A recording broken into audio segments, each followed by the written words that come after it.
Good morning. I tell you, I'm feeling good today. Yesterday, I conducted a retreat all day for an auditorium full of brand new lay pastors. And one woman came up to me, in fact, in front of the whole group, and she announced that 2 weeks prior, when I had given the sermon at their church, that her son was so moved, her 12-year-old boy. Now, a lot of you know that I'm Catholic. In my church, we do it a little differently. We have the collection after the sermon. You know, Catholic Church doesn't miss opportunities to try to motivate. So she said that this 12-year-old boy was so motivated after my talk that he pulled out everything from his pants pocket. All his money he had raised, his allowance, the money he got from babysitting, every cent that he had planned to get a toy and a donut, he had it all and put it into the plate. And I said, whoa, I must be good. I'm on fire. So I'm going to ask Sal to maybe consider having a special collection after we're done. I'm kidding. Although we might pay off the hall if we do that. I got a call about a week ago from a friend, Mary Jo Crowley. She's a script writer. In fact, she won an Emmy for I think it was a Maud or something. But she's a stand-up comedian, but she's a personal friend of many years, and she was raised Catholic, but married a Jewish man and converted to Judaism. And she called me to tell me that her mother had just passed away back in Toledo, Ohio. Which, you know, what else would you do in Toledo, Ohio? But I can't imagine actually living there. But her mom passed away, and she went back to the funeral. It's a true story now. Don't laugh at her. And she went back to the funeral, and while she was there at the cemetery, she decided she'd walk around and try to find her grandma's grave. And she said she walked around for 30 minutes just about and just couldn't find the gravestone. And so she decided to close her eyes and say a prayer. Well, who did this former Catholic, now Jewish woman pray to? Saint Anthony. And she closed, I think he's patron saint of lost causes or something. So she closes her eyes and she starts praying to Saint Anthony. She tells me on the phone when she opened her eyes, she walked 2 steps, and there was her grandmother's gravestone. Isn't that something? So I said to her on the phone, I said, you know, it's a good thing you prayed to Saint Anthony. I said, if you prayed to Moses, you'd still be wandering around that cemetery. Sorry, Stuart.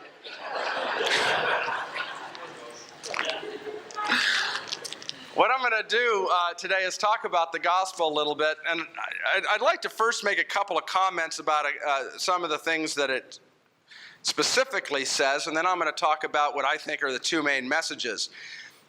It starts out, he who loves father or mother more than me is not worthy of me.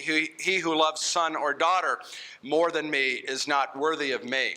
Now, at first, that sounds a little bit hard to maybe take. What does that mean? But then I reminded myself that actually that's a step up. You might remember the Gospel of Luke. In the Gospel of Luke, it says this same thing, but it's a little stronger. It says, if you don't hate your parents. If you don't hate your parents. So I prefer this version from Matthew, where he's saying if we don't love God more than our parents, or love God more than our brothers and sisters or our children. And I think what it's saying, this is my interpretation of this, I think what it's saying is that we can't really fully, truly love each other until we know how to love God. Because God is love. And if we don't put God first, if we don't put our love for God first, and if we don't know how to love God truly, then how truly and how effectively and how thoroughly can we really truly love one another?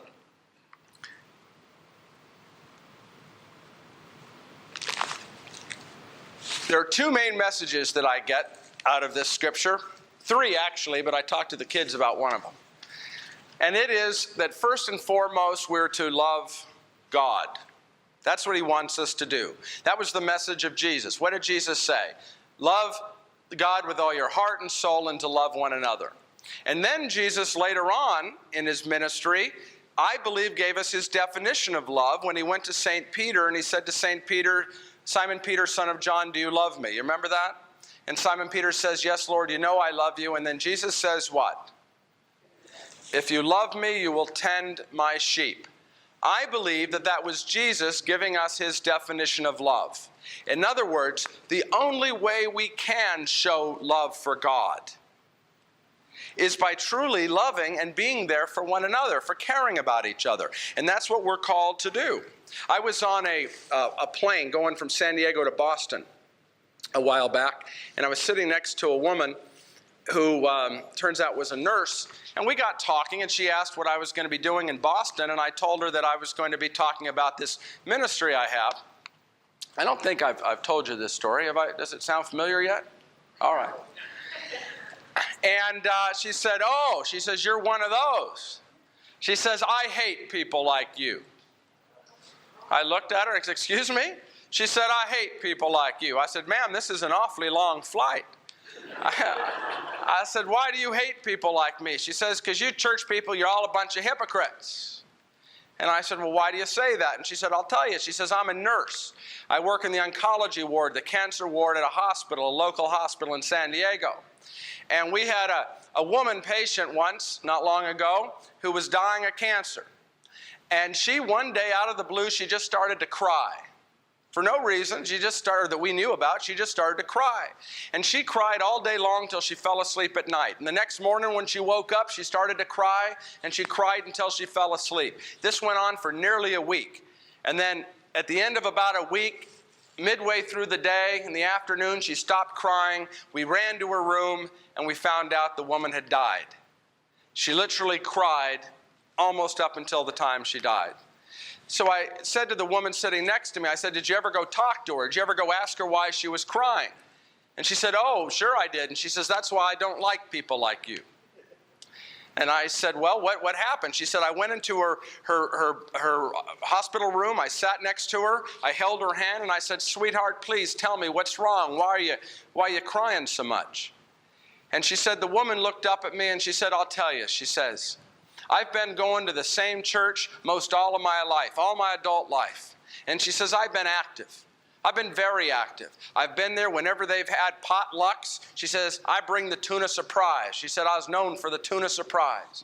And when they needed things for the altar, she says, I'd bring flowers, I'd bring linens, I'd do whatever I was asked to do, and I would try to even do more. She said, all my adult life I was there. And she says, now I'm 56 years old. And I'm laying in this hospital bed, and I'm dying of cancer.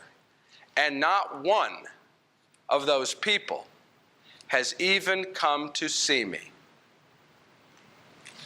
How can we say to God we love him if we're not even willing to be there for one another, especially at a time as important as that? I was preaching at a church on Christmas Eve, and what I asked the congregation to do is I said, now turn to each other and say, I love you, Merry Christmas. Now I want to let you in on a little hint. When you're standing up here looking out, we can tell when you married people aren't getting along. Because you sit a little bit further apart from one another. And when it's prayer time and one reaches her hand out to hold the other, oh, they pull back and say, we see all that. And so especially Christmas Eve, there's all that tension of the holidays. There was a whole lot of parents sitting like this. So I asked the congregation, I said, now turn to each other and say, I love you, Merry Christmas. And they all turned to each other, gave each other a hug, and said, I love you. The whole congregation did. It was beautiful. As I was leaving, a woman in her 70s was in tears. And I went to her and I said, now, what's wrong? Why are you crying? She said, my husband died 7 years ago. She said, that was the first hug I've had in 7 years. Little things mean a lot. A hug is a little thing. But look at what it meant to that woman. A hug. If we call ourselves a family, and God certainly called us to be a family and to be there for each other, shouldn't we be willing to hug each other, to show demonstratively that we care about one another? Shortly after 9/11, I was invited to New York and offered a tour. And it ended up actually not happening because it happened to be the same week of the other plane crash. Remember that crashed into Queens, and all those people died. But while I was there, the one of the vice mayors or assistant. You know, you watch that show Spin City, you think there's one vice mayor in New York, you know, it's Michael J. Fox. No, there's a whole bunch of them. But one of them met with me, and we got talking about the situation, and I asked him this question. I asked him, what are you telling people when they call you, when they call the city and ask what we should do after 9/11? What should we do? He told me that they've been instructed by Mayor Giuliani and the others to tell people to go about your lives as usual. Don't let this disrupt your lives. Go back as it was before. And I said, is that all you're telling them? And he said, yes, that's the main gist of it. And I said, I want to suggest to you that if that's what you're telling them, then you're missing what I believe is the core message. If we're to take a positive message or a real message out of such a disaster, I think you're missing it. Now here I am, little old me, telling this vice mayor. And he said, well, what do you think the message is? And I said, let me ask this question. When those people were in those towers and they knew they weren't going to get out, what did they do? And he says, well, they did two things mainly. One is they helped others who they thought could get out. And the second thing they did was they got on the phone. And if the phones weren't working in their tower, they used cell phones. And they made calls. And I said, that's right. And I said, who did they call? Did they call Charles Schwab? Did they call Charles Schwab to make sure they got in that last order for 100 shares of Microsoft? I said, did they call their boss in another state and let them know who they want to succeed them? I said, who did they call? And he says, well, they called their family. They called their friends. And I said, that's the message. When these people were at a point when nothing else mattered, they finally realized the only thing that really matters. And that's love for each other. People were calling not only their husbands, their wives, their fathers, their mothers, their brothers and sisters. They were calling people they had been estranged from for 20 and 30 years. People were coming forward in the news saying, I heard from so-and-so from the tower, and we'd been fighting for 30 years. You know, all of a sudden, when you're faced with the end, what you're fighting about all of a sudden doesn't mean much, does it? The message of 9/11, as I see it, is when faced with the reality that it's going to be over, they finally came to the reality of what was truly important. We are first to love God, and we love God by loving each other and by being there for one another. A woman named Lucille is a lay pastor. I think Lucille's about 80 years old now. And she called one of her family she's looking after, an older woman, probably in her high 70s or 80s, and found that the woman was very lonely. You know, we take loneliness for granted, but loneliness is one of the saddest diseases I think there is, if you can call it a disease. People take their life out of loneliness. Loneliness is sad. There's probably people in this very church today who suffer loneliness from time to time. Well, Lucille asked if there was anything she could do for this woman, and the woman says, yeah, could you stop by and see me sometime? And Lucille said, well, of course I can do that. So they set up the date and time. Lucille shows up, rings the doorbell. The woman answers, and right when the woman opened the door, Lucille could see that she had done her hair up special. She had gone to the hairdressers just earlier that day or the day before, got her hair done. And she was wearing what had to be one of her nicest dresses. And when Lucille walked into the house, she saw that the woman had put out what probably was her best china on a beautiful linen cloth. And she smelled, and she could smell that the woman had been baking all day. And Lucille started to feel uncomfortable. She started to feel as if maybe she was there on the wrong day. And she said to the woman, she says, I'm sorry, is this the wrong day? Were you expecting someone? And the woman looked at her and said, oh, Lucille, I was expecting someone. I was expecting you. Now, how would it be if on that final day for each and every one of us, when we're called before God in heaven, If we were to walk up to the gates of heaven and they were to swing open and we were to hear the glorious sounds that they say come from heaven and the heavenly choirs and people lined up on both sides of that golden road we read about, and the band's playing and the songs are singing, and all of a sudden we see Jesus. And we start to feel uncomfortable. We say, uh-oh, am I here? I'm here on the wrong day, or there's a problem, or who are they expecting, some king, and then Jesus walks up to us. How would we feel if he were to say to us, when we asked him, are we in the way? Were you expecting someone? And he was to smile and say, oh, I was expecting someone. I was expecting you. Today's gospel says that Jesus is expecting us, but we first need to put God first, to love God. And the only way we can truly love God is by loving each other. The second message of gospel is that we're to pick up our cross. We're to pick up our cross and carry it. Another way to say it is we're to assume personal responsibility. There was a story of a woman who died and went to heaven, and Peter met her, and she started complaining to Peter about the hard life she had.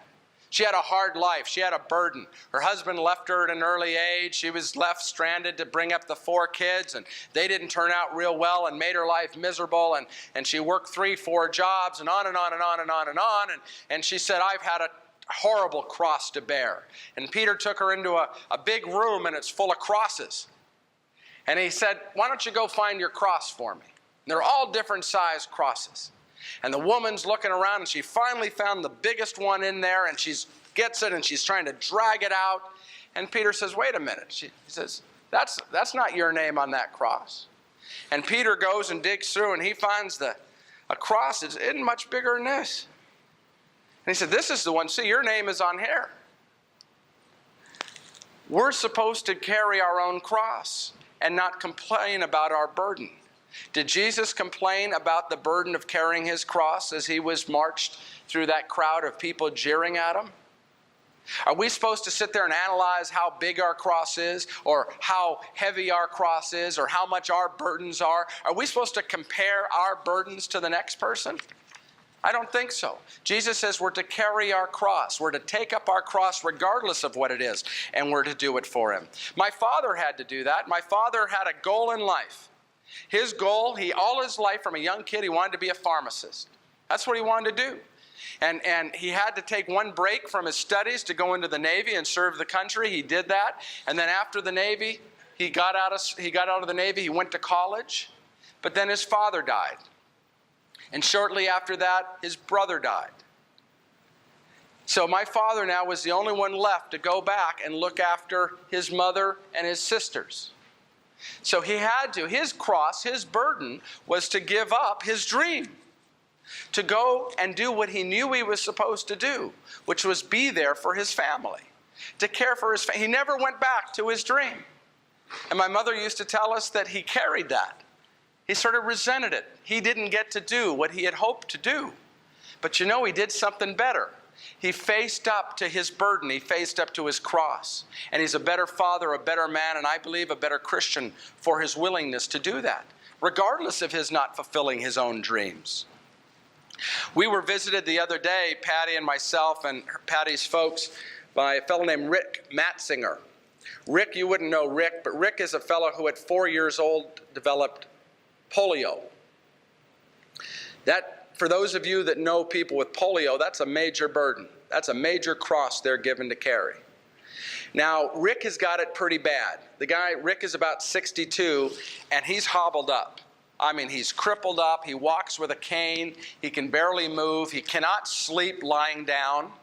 He has to sleep sitting up. And he can only sleep for less than 2 hours, because at about 2 hours, hour and 45 minutes, the pain is so much that it wakes him up.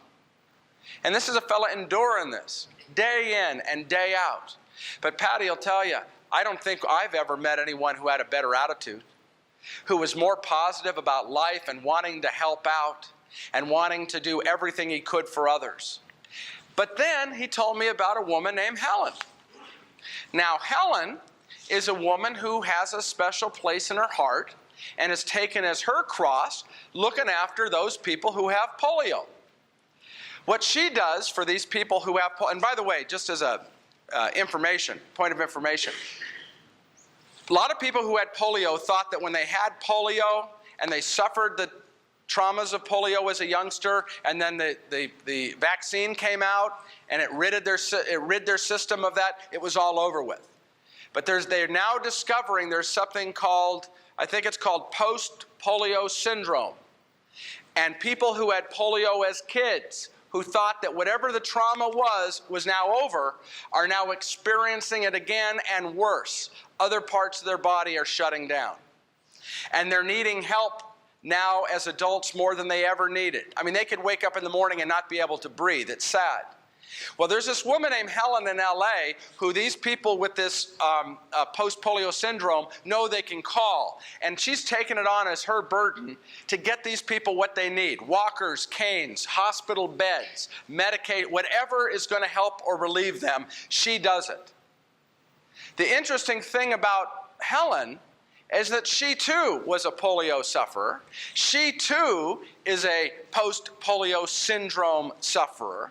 In fact, she has it so bad that she can only move two things: one finger and her mouth. But she's found that that's all she needs to dial the phone and ask someone to get a hospital bed to someone else who was in need. We are asked by this gospel to carry our own burden, our own cross. And we have two choices. We can complain about the crosses we are given. We can complain about the burdens we are given. Or we can look to others and see what they're doing and how they're reaching out and how they're fulfilling the gospel in so many wonderful and beautiful ways. Last reason, or last issue, and I'm going to bring this up because I'm a Catholic and I can. My church has a terrible cross right now. It has a cross to bear. And they're not doing it right. And I'm not saying this just because I'm not standing in front of a Catholic audience. I've said this yesterday. I've said it. In fact, I'm speaking at a convention in Michigan. It's the Diocesan Convention for Michigan. And I'm their keynote. And I plan to tell them they're not doing it right. And they know I'm going to tell them that because I've already told them. What they're doing wrong, in my opinion, is this. Is they're not willing to pick up their cross. Their cross is the problems that have been created in their church and their lack of willingness to stand up and do what's right. They're still trying to find political fixes. They're still trying to find fixes to a serious problem that are designed to save the church. Jesus wasn't about saving a church. Jesus was about saving people. And until my church takes a look at what they need to do, takes a look at the message left by Jesus, to care about each individual as a child of God and come up with a solution that deals with people as children of God and stop worrying about saving this organization, they're not fully carrying out today's gospel of taking a hold of their cross, of accepting their burden and carrying it. Now, I pray that they will learn that in time. I'm not leaving my church because I'm going to sit there and keep reminding them that they have to, because the message of Jesus is much more important than 2,000 years of rules. And they have to, and every church, by the way, suffers. I'm just picking on that one because it's mine. And it's in the news right now. We all have burdens. Individuals have burdens. Corporations have burdens. Churches have burdens. The gospel today is telling us we must be willing to carry those burdens and do what's right no matter the consequences. I'm going to end with this. First, I'm going to read something from Mother Teresa. But before that, a quote from Mother Teresa. Mother Teresa said, "None of us can do big things, great things, only little things with great love." I gave you a lot of stories today about people who really just did little things, but they did it with great love. And that made all the difference of the world. It changed their lives and it changed the lives of those around them. We're called to love God by loving each other, and we're called to accept whatever burden comes before us and accept it and then achieve through it. And that's the trick, and that's the difficulty of the gospel that we heard today. I'm going to end with this. This has been called Mother Teresa's prayer. It really is not. This is something that was written by a man by the name of Kent Keith back in 1968, and it actually is posted, engraved at Mother Teresa's children's home in Calcutta. People are often unreasonable, illogical, and self-centered. Forgive them anyway. If you are kind, people may accuse you of selfish, ulterior motives. Be kind anyway. If you are successful, you will win some false friends and some true enemies. Succeed anyway. If you are honest and frank, people may cheat you. Be honest and frank anyway. What you spend years building, someone could destroy overnight. Build anyway. If you find serenity and happiness, they may be jealous. Be happy anyway. The good you do today, people will often forget tomorrow. Do good anyway. Give the world the best you have, and it may never be enough. But give the world the best you have anyway. You see, in the final analysis, it is between you and God. It was never between you and them anyway. Thank you.